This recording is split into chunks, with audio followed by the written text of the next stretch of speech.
Hello. Welcome. I understand you have an examination. What's this you say? It's over subnetting? Why, I love subnetting. Subnetting is my favorite. Ha ha ha ha ha! I think I can help you. Daddy.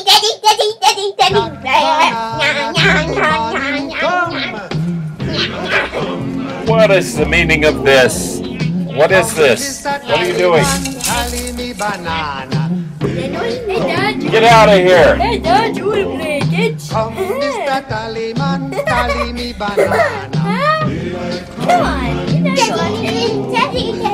6 foot, Pardon me a 7 second. foot, 8 foot bunch. Daylight come and we want go home. Pardon the interruption. I've threatened them with bodily harm. I think we can continue now. Okay, so let's just start off with a quick review of binary number conversions. So let's say you've got a number, say 213, and I want to convert that to binary. So the way I would do that is normally I make myself a chart with the powers of 2. So there's like 1, 2, 4, 8, 16, 32, 64, 128. Alright, so that'll get me 8 bits anyhow. Make yourself a little chart.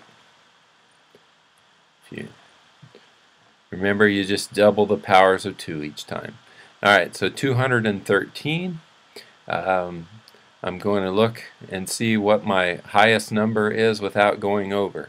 If I were to double this again, I'd get 256. 256 is too big for 213, so I'll take 128 and I'll put a 1 in there and I subtract it off, 128. Alright, and then I've got a 13, 5, and borrow 1, 10, 8. So 85 is left. 64. That'll fit. So we would subtract the 64 off. We're left with 21. 32 is too big, so we put a 0 there. 16 will fit, so we put a 16. 1. Put another 5 there. We're left with 5. 8 is too big, but 4 will fit, so we put the 4 in there. Subtract that out, we're left with 1. 2 is too big, so we'll use that last 1 to get that last bit. So there is, it's 11010101 is 213. So that's a basic review of how we do decimal to binary. Now if I have a decimal number that I want to convert. Let me back up. If I have a binary number that I want to convert back into decimal, we just do the opposite. So let me erase these out like so. There we go. Alright.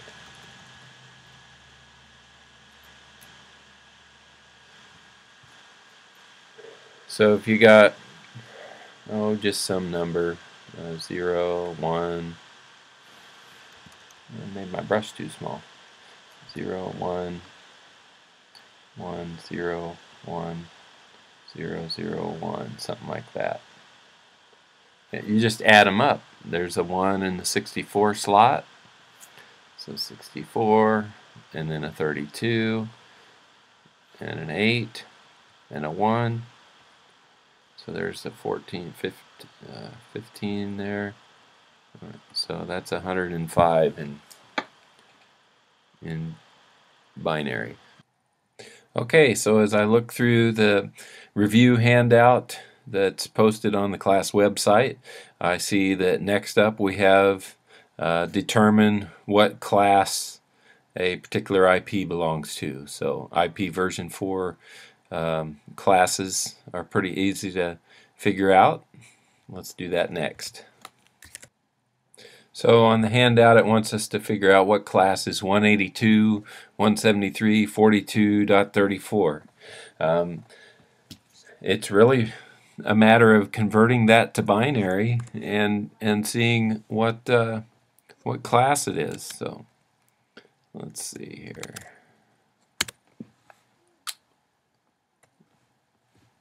Let's see.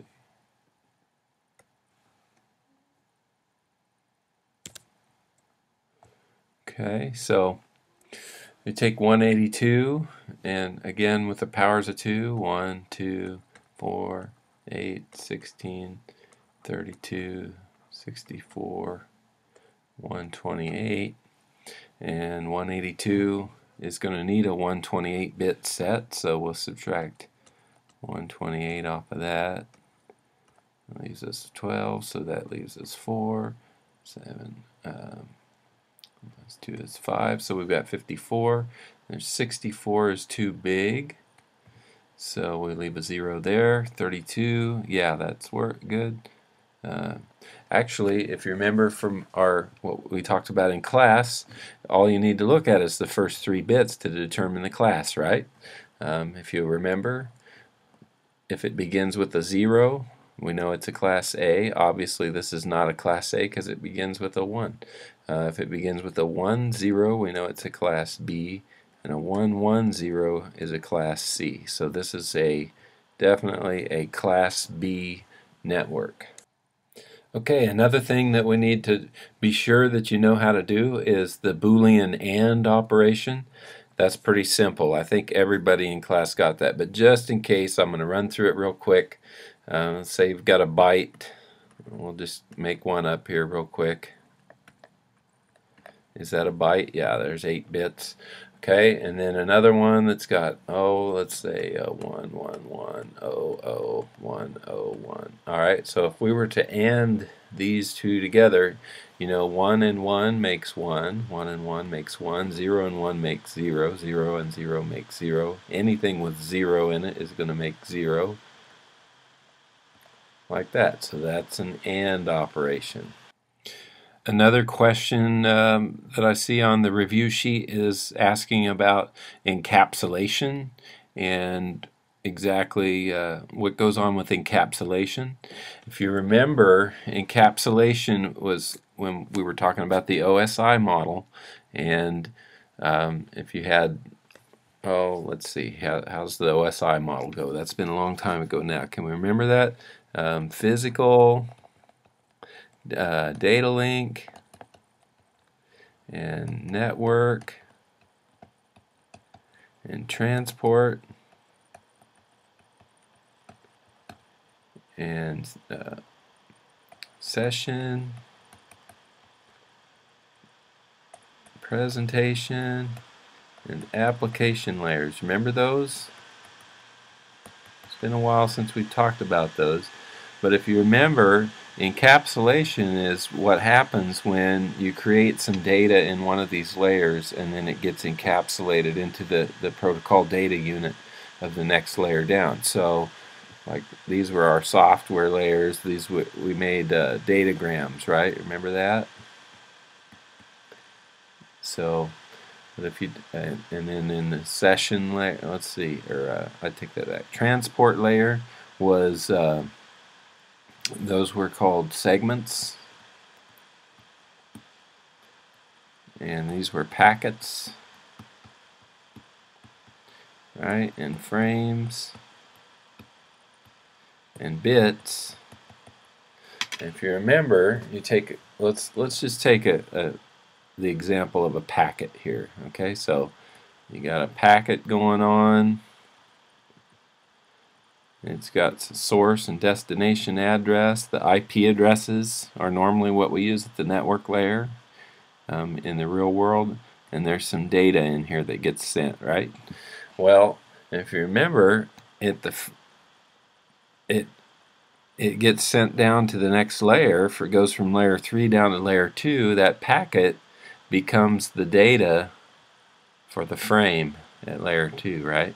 So So it gets encapsulated inside of it, and now we've got a MAC address. It's a source and destination MAC address. So that's really what encapsulation is. It's when the protocol data unit gets put into the data of the next lower unit. Okay, if you remember that. And then the other thing is the physical data link network transport session presentation application. If this is my client side and I'm going to talk to the server, let's say this is the web browser and over here is the web server. Remember this? Physical data link network transport session presentation application. It's really important to remember encapsulation goes like down the layers. Okay, that's kind of the order of how encapsulation works. But during communications, each layer talks to its corresponding same side on the other side. So, for example, the transport layer is going to set up a conversation with the transport layer on the other side. And the network layer is going to communicate with the network layer on the other side, and so forth and so on. These layers understand each other, okay? But the data gets encapsulated into the next lower layer. So that's encapsulation. Okay, it gets encapsulated into bits. It gets sent across, and then it starts getting unpacked or decapsulated. It opens it up and works with that corresponding layer on the other side. Alright, so that's encapsulation in a nutshell. I see a question on here about some protocols, DNS, DHCP, HTTP. We talked about those in the lab. I don't know how much we talked about them in lecture, but we did address them in the lab. And there's some questions on the exam about that. If you remember, DNS is the domain name system, and that's what takes when you type a URL into the web browser, it looks it up and sees what the IP address is. So DNS converts the names into IPs. DHCP is that dynamic host configuration protocol. That's what we did in the lab when we deleted the IP address and then had it reacquire an IP address. So that's the system that allows the computer to get an IP address when it boots up.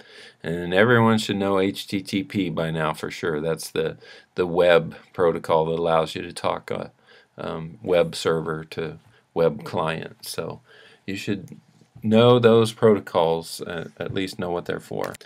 Also, I see a review question about the purpose of the routing protocol. In the labs, we've been using the RIP routing protocols. So what is the routing protocol? What's it do for us? If some of you have done the labs and you configured the routers, and if you can get everything working, but if you don't get the routing protocol in there, the router can't route. It has to know what networks it belongs to. So that routing protocol is what allows the router to do its job and send packets from one network to another. Okay, here's an interesting question. We talked about this a little bit in class, a little bit in the lab. What's the broadcast address for a subnet of 181.20.64.0 with 255.254.224.0 mask? Okay, so if you remember, the broadcast address is when you put all ones in the host bits. All right, so let's break this thing down a little bit and find out what our host bits are and figure out what this broadcast address would be. So let's see here.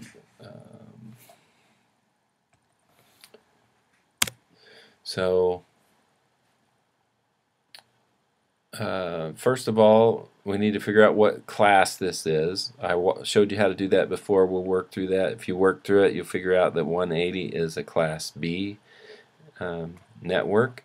So you know that the default mask is 255.255. Okay, so that means these first two octets are used for the network. Okay, and then 224, if you convert that, that's a 1, 1, 1, followed by 5 zeros, right? So those first 3 bits of this 64 are the subnet, okay? And as it turns out, 64 is 0, 1, 0, followed by 5 zeros, like that, okay? So in binary, these 3 bits, which are that 64, those are my subnet bits. Alright, so if this is the remaining bits in this third octet, I have 5 host bits. Alright, so these are my subnet bits. These are used to configure hosts. And then also this last 8 bits. There's 8 more zeros in there. 5, 6, 7, 8. Those are also host bits. Okay, so what you have to do to get the broadcast address, well, it's going to be on the 64 subnet. Okay, so those have to stay the same, but I take the rest of these zeros where my host bits are, and I'm going to turn those all into ones and figure out what this broadcast address is going to be. So it's going to be 0, 1, 0, followed by 5 ones, and then 8 more ones, like that. Convert that back into decimal. So it's, let's see, it's going to be, there's a 64, and this is here is 31. If you add all those up, so you're going to get 95. So 95.255, and this is going to be a 180.120. That's going to remain. Okay, so on the 64th subnet, the broadcast address is 180.120.95.255. Is that clear? You figure out what the subnet bits are and the host bits, and you turn your host bits from zeros into ones and convert that back to decimal, and that's that broadcast address. Okay, so let's work out some subnetting examples here. I've got a blank worksheet here, and we want to do just a quick subnetting example with this. Let's assign the network that we're going to use for this. Let's do a class A, 14.0.0.0. We'll use that for the entire thing. If you remember, class A has a default subnet mask of 255.0.0.0. Right? And so what we need to do is figure out how many subnets are there, and that's going to help us determine how many bits to borrow in our subnet mask. There's 1, 2, 3, 4, 5, 6 different subnets on this example. Okay, so I've got to have 2 to the nth power greater than or equal to 6. Alright, so let me go, let's see here, if I've got 2 to the 0th power is 1, 2 to the 1st power is 2, 2 to the 2nd power is 4, 2 to the 3rd power is 8. Alright, so I'm going to go 2 to the 3rd. N equals 3. So I need to borrow 3 bits to come up with enough subnets to subnet this whole thing. Let's see, I still have it. Erase that off of there. Alright, so what I've got 8 ones here in this first octet, right? And I need to come up with 3 more ones like that, followed by 5.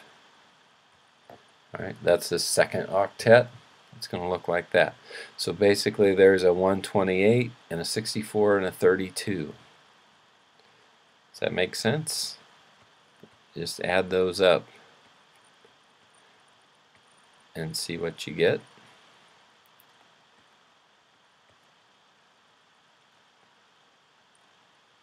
It's going to be 224. So 255.224.0.0 is going to be the mask that I need to denote those extra 3 bits. Okay, so this mask, we're going to use this throughout the entire network. 255, 224, 0.0. We'll use that everywhere. 255, 224, 0.0. 224,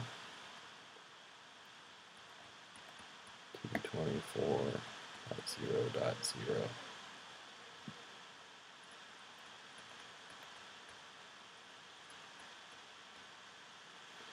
Okay, that tells the entire network we're using those extra 3 bits. 255, 224, 0.0. Everywhere that it asks for the subnet mask.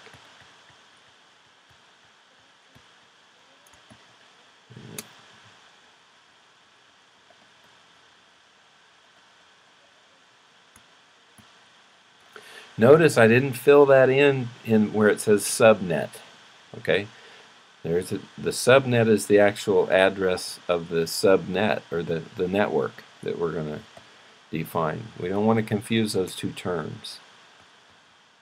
255, 224, 0.0. Alright, so we should be in agreement on all of these. I went ahead, I didn't put router IPs on all of these, but just be aware that to configure each of these routers, you're going to have to put IP addresses on all the interfaces. So, like on these two routers, I went ahead and put those in there so you could get those two routers talking. But okay, so now that we've got that part figured out, we need to figure out what our subnets are actually going to be. Okay, so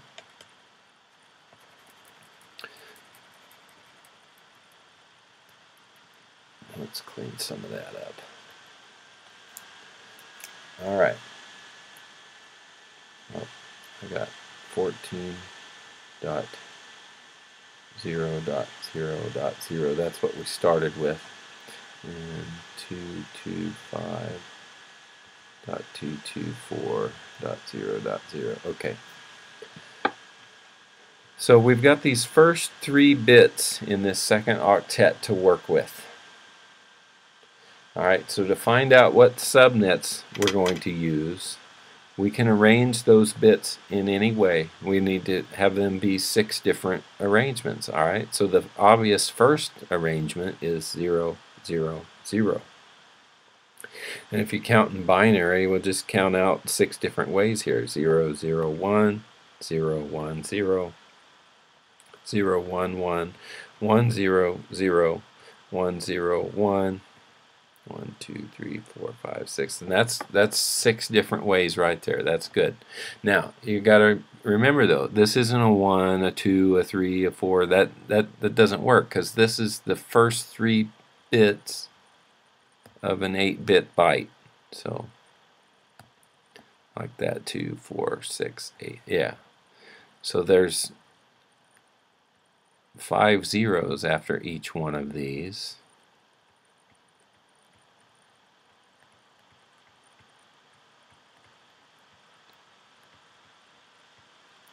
Like that, and so you read these as an entire byte. So this is my 0th subnet. This one is going to be 1, 2, 4, 8, 16, 32. So there, I've got a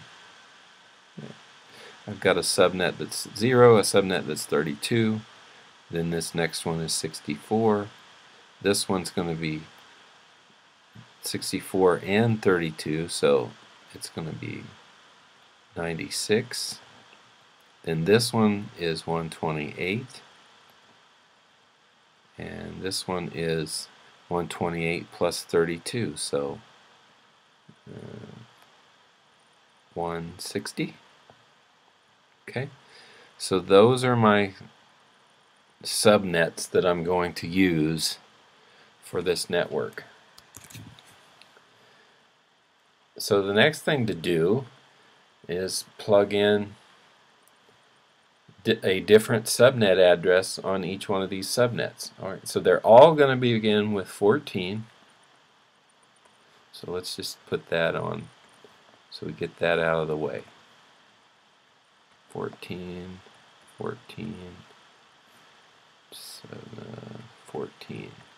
Alright, so 1, 2, 3, 4, 5, 6 different subnets. And let's just pick, alright, 0. So we'll put, this will be my 0 subnet. This one will be my 32, 64, 96, 128, and 160. Alright? And then the rest is just those zeros that are left. So 0.0. Like so. And so that is the network / subnet address for each one of these subnets. Like so. Okay, once those are established, now we can start assigning IP addresses to everything that belongs to those subnets. Okay, so let's just start up here. 14.64.0.0. This is E1 on my router. We'll do the routers first. So Ethernet 1 is, it just needs to belong to this subnet, so we can go something like 14.64.0.1. Okay, and then once the router's configured, we can configure this computer and have it be 14.64.0.2. Alright, and this is, we've already got the subnet mask, we just need the gateway now. The gateway is just the router I'm connected to. It's the IP of the router I'm connected to. It's my gateway to get out to the rest of the network. So we've configured it at 14.64.0.1, so that's my gateway. 14.64.0.1. Okay, so if I want to go to anywhere else, I have to go through that router. I'll talk to that IP address and it'll get me out there. Alright, so then this one's 14.160.0.0. So this IP address of Ethernet 1 on this router, we'll call that 14.160.0.1. You are allowed to use any of the free host addresses. Okay, so if you remember, we borrowed 3 bits, but there are 5 bits that were remaining, right, in that third octet, plus the additional 8 bits. If I want to get fancy, I'm on the 160 subnet, right? So I always have to have that 101 in there. But I could set numbers. I can play with these 5 bits here if I want to. I could put a 1 in there. So I could make this 14.161.0.0. Right? As long as I don't have all zeros, I'm not. If I have all zeros, that's what's going on here. That describes the entire subnet. I'm not allowed to have that, all zeros, and I'm not allowed to put all ones in all of the host bits. That would, and on this example, it would mean these 5 bits of the second octet plus 8 bits plus 8 more bits. Okay, so that would be my broadcast address on there. So what would that be? 160 plus 31. So like 191. It's 14.191.255.255 would be my broadcast address, and I'm not allowed to use that either.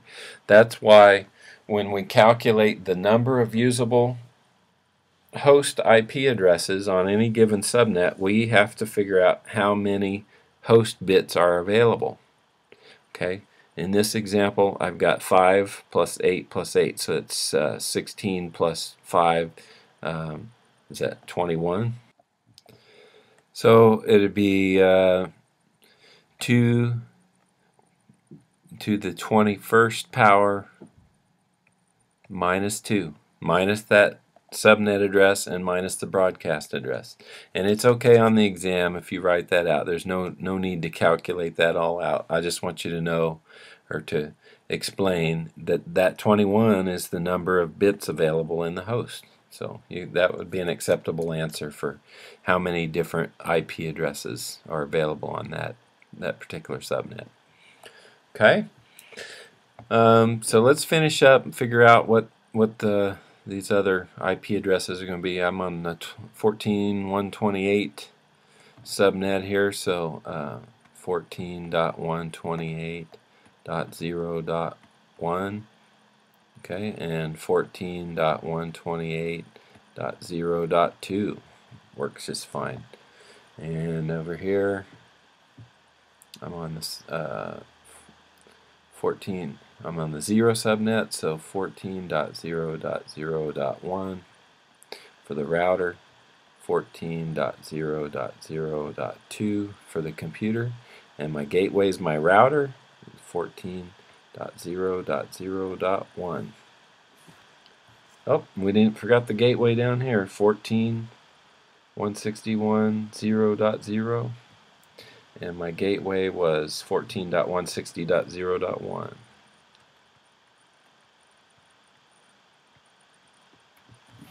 Alright, so that's subnetting in a nutshell.